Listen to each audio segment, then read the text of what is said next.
Bismillahirrahmanirrahim. Alhamdulillahirabbil alamin. Alhamdulillahilladzi hadana lihada wa ma kunna linahtadiya laula an hadanallah. Asyhadu an la ilaha illallah wahdahu la syarikalah wa asyhadu anna Muhammadan abduhu wa rasuluhu la nabiyya ba'dah. Allahumma salli wa sallim wa barik ala sayyidina wa habibina wa azimina Muhammad wa ala alihi wa sahbihi wa man tabi'ahu ila yaumil qiyamah. Rabbi syrah li sadri wa yassir li amri wa hlul 'uqdatan min lisani yafqahu qawli. Qala Allah ta'ala fil Qur'anil Karim, a'udzu billahi minasy syaithanir rajim. Bismillahirrahmanirrahim. Wa kullan naqussu 'alaika min anba'ir rusuli ma nuthabbitu bihi fu'adak wa ja'aka fi hadhil haqqu wa maw'izatun wa dhikra lil mu'minin. Dan semua kisah-kisah Rasul kami ceritakan kepada engkau Muhammad, agar dengan kisah itu kami teguhkan hatimu, dan di dalamnya telah diberikan kepada engkau kebenaran, nasihat, dan juga ada peringatan bagi orang-orang yang beriman. Bismillahirrahmanirrahim. Nahnu naqussu 'alaika ahsanal qasasi bima awhayna ilaika hadzal Qur'an wa in kunta min qablihi laminal ghafilin. Kami menceritakan kepada engkau Muhammad kisah yang paling baik dengan mewahyukan Al-Quran ini kepadamu, dan sesungguhnya sebelum itu engkau termasuk orang-orang yang tidak mengetahui. Shadaqallahul azim.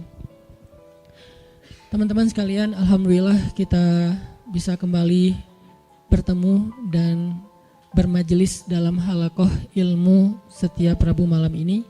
Dan di akhir tahun ini kita memulai satu halaqah baru dalam kajian sharing Rabu malam, yaitu halaqah Darsus Sirah atau mempelajari Sirah Nabawiyah. Kita coba untuk mendalami kisah-kisah atau cerita dan sejarah dari kehidupan orang yang paling mulia, yang paling agung, yang rasa-rasanya nggak ada yang lebih pantas untuk kita pelajari kehidupannya dan kita kenal sosoknya daripada Muhammad Rasulullah SAW. Sampai targetnya apa? Sampai kita bisa mengenal Nabi lebih daripada kita mengenal keluarga kita. Itu baru kita disebut dengan orang yang mencintai Nabi. Jadi kalau kita bilang mencintai Nabi tapi kita nggak terlalu kenal Nabi, cuman tahu namanya dan tahu sepenggal dua penggal kisah yang nggak terlalu jelas tentang beliau, kayaknya ucapan kita itu belum terbukti. Karena orang yang mengenal seseorang baru disebut mengenal kalau dia tahu betul tentang cerita orang itu. Misalnya kita mengatakan saya kenal fulan, saya sahabatnya fulan, apalagi sampai mengatakan saya mencintai fulan. Kita nggak mungkin mengatakan itu kalau kita nggak kenal orangnya. Kalau sampai kita mengklaim mengenal Nabi tapi kita nggak tahu apa-apa tentang Nabi kecuali secuil kisah, berarti jangan-jangan kita belum jujur. Nah, harusnya seperti apa kita mengenal Nabi? Kalau seandainya kita mau melihatnya dari angle yang benar, harusnya kita mengenal Nabi lebih daripada kita mengenal keluarga kita. Karena ketika Umar bin Khattab datang kepada Nabi dan mengatakan, "Ya Rasulullah, aku mencintaimu lebih daripada apapun selain diriku," maka Nabi mengatakan, "Belum cukup wahai Umar." Lalu Umar meralatnya mengatakan, "Aku mencintaimu lebih daripada diriku sendiri," maka kata Nabi, "Al-an ya Umar, sekarang baru cukup wahai Umar." Salah satu pelajaran dalam adegan itu adalah harusnya kita mengenal Nabi bahkan lebih daripada diri kita sendiri. Kita mengenal Nabi lebih daripada keluarga kita. Seperti apa kita mengenal ibu kita, ayah kita, pasangan kita buat yang udah punya pasangan, atau anak-anak kita. Maka kita belajar mengenal Rasulullah SAW lebih daripada mereka semua. Seorang ibu tahu betul karakter anaknya. Seorang ayah tahu betul tentang kebutuhan anak-anaknya. Seorang suami atau istri tahu betul tentang sifat pasangannya. Anak tahu betul apa yang baik untuk orang tuanya, apa yang menyenangkan hati orang tuanya, dan seterusnya. Maka harusnya kita lebih tahu betul tentang Nabi daripada keluarga kita. Ini salah satu goalsnya, sampai kita bisa mengenal Nabi lebih daripada keluarga kita sendiri. Dan ini bukan hanya buat teman-teman di sini, tapi juga buat saya pribadi.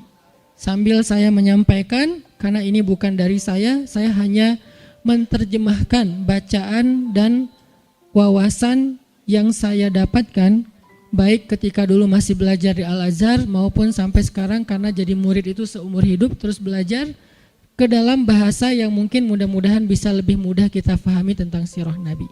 Sehingga kita sama-sama nanti satu saat makin lama makin kenal dengan Nabi, makin tahu tentang Nabi, sampai bukan hanya yang zahirnya.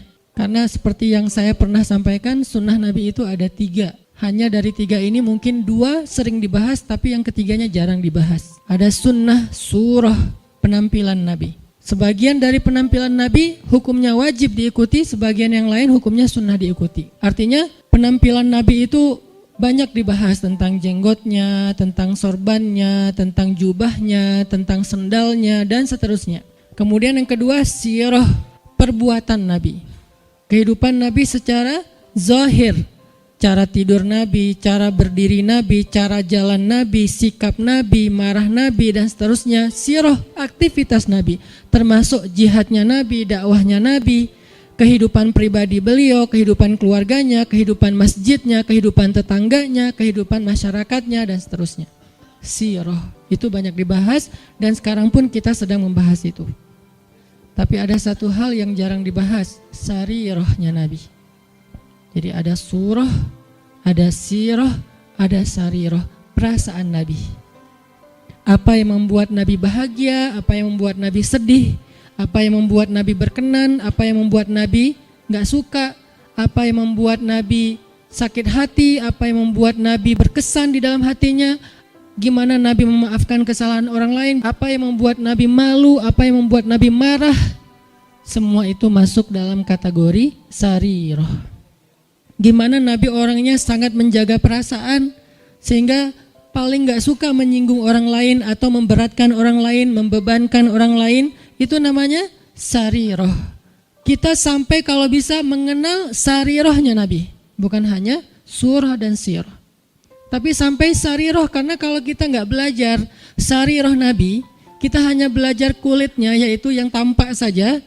Jangan-jangan semakin kita mengetahui sunnah Nabi, semakin kita jadi bikin orang nggak nyaman. Semakin galak, semakin eksklusif, bahkan jangan-jangan nggak sengaja kita semakin merasa paling benar.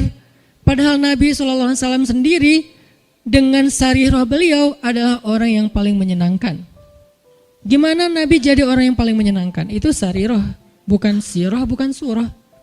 Nabi menyenangkan bukan hanya karena beliau ganteng, itu udah pastilah. Tapi banyak orang ganteng tapi nyebelin ya. Ada orang, yanya kencang di belakang. Ada cewek makin cantik, makin bikin kita kayak gak nyaman gitu. Kenapa gak nyaman? Karena mungkin kecantikan dia itu jadi fitnah, kecantikan itu bikin dia jadi jutek atau apa. Ada orang secara fisiknya hampir bisa dibilang sempurna, dia fisiknya keren, tapi karena sarirahnya, mentalnya, perasaannya itu enggak humble sama orang lain, akhirnya kita juga enggak nyaman bareng dia.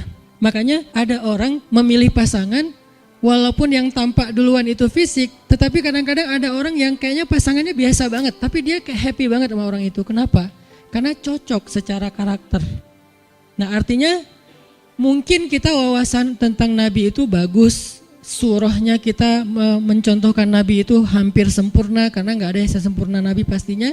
Cuman kok nggak bisa bikin orang nyaman? Jangan-jangan kita tahu banget surah, belajar banyak sirah, tapi hampir kurang aware tentang sarirahnya Nabi, perasaan Nabi. Ada hadis, ketika Nabi menyampaikan hadis itu nyaman didengar. Ketika kita yang ngomongin hadis yang sama, kok jadi bikin orang nggak suka, jadi bikin orang sedih gitu. Jangan-jangan bukan teks hadisnya. Hadisnya sahih, bahkan mutawatir, Bukhari, Muslim.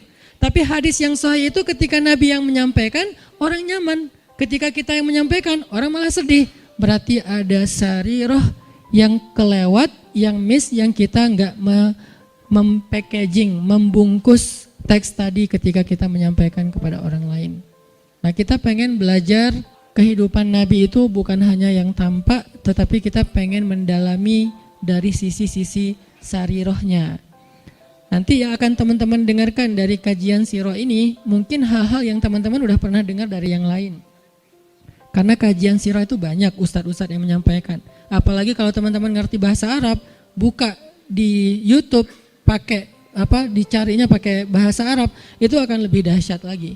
Cuman kenapa kok tetap perlu mendengar? Mungkin kalau pelajarannya sama, refresh, recharging iman. Kalau enggak, maka pasti ada angle yang berbeda. Objeknya sama, kejadiannya sama, peristiwanya sama, tapi ibrahnya berbeda. Kenapa ibrahnya berbeda? Karena interpretasi dan sudut pandang berbeda. Kok bisa kayak gitu? Karena semua tentang Nabi itu adalah mutiara. Dilihat dari mana aja bercahaya. Ada yang cahayanya dari sebelah sini. Wah, saya lihat dari sini ada ibrah, pelajaran penting, petunjuk hidup. Kata yang lain, dari sebelah sini juga ada petunjuk, banyak. Jadi nggak bisa kita hanya menyimpulkan kehidupan Nabi dari satu sudut pandang, saking sempurnanya kehidupan beliau. Nggak ada syubhatnya. Kalau ada yang nggak kita ngerti, bukan syubhat. Syubhat itu apa? Hal-hal yang meragukan, yang nggak penting, yang sia-sia itu nggak ada dalam kehidupan beliau. Dari sejak beliau dalam kandungan, bukan hanya dari sejak dapat wahyu, dari sejak dalam kandungan itu udah jadi ibrah, pelajaran yang luar biasa tentang sosok beliau. Makanya saya pikir udah waktunya kita untuk nambah menu dalam kajian Rabu malam kita yang udah berjalan lebih dari 5 tahun. Sebetulnya kajian Rabu malam ini udah berjalan lebih dari 10 tahun teman-teman. Karena sebelum ada Pemuda Hijrah, Rabu malam udah ada kajian saya di Masjid Al-Latif. Cuman dulu kajiannya yang hadir paling 15 orang, 20 orang. Kalau Persib lagi main libur ya. Alhamdulillah kemudian dengan adanya Pemuda Hijrah kita kerja dakwah bareng-bareng jadi rame, kemudian jadi berkembang. Artinya dulu tuh kajian kita tuh udah sempat masuk ke level apa, kemudian kita coba lightkan lagi supaya semua orang bisa nyaman dengan bahasa-bahasa taklim. Dulu udah agak bold tuh. Makanya saya bilang dulu kajian kita tuh membahas tentang rijal, para tokoh-tokoh kesatria Islam. Saya pernah bahas Ikrimah anaknya Abu Jahal, seberapa kerennya Ikrimah. Saya bahas juga tentang kisahnya Imam Hasan Al-Basri, Ibnul Musayyib, Umar bin Abdul Aziz. Sampai yang terakhir sebelum datangnya Pemuda Hijrah, kita membahas Nuruddin Zinki. Dulu tuh udah sampai ke pembahasan rijal, tokoh-tokoh Islam. Tapi karena kebutuhan dakwah dengan segmen yang lebih luas, kita pakai menu yang lebih light lagi. Sekarang cengeknya dikurangin, ya.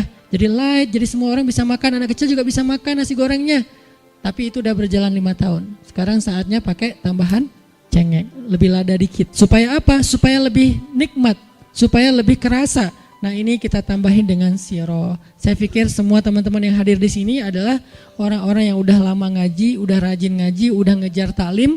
Yuk belajar sirah sama-sama sampai kita mengenal sosok Nabi seperti kita mengenal keluarga kita.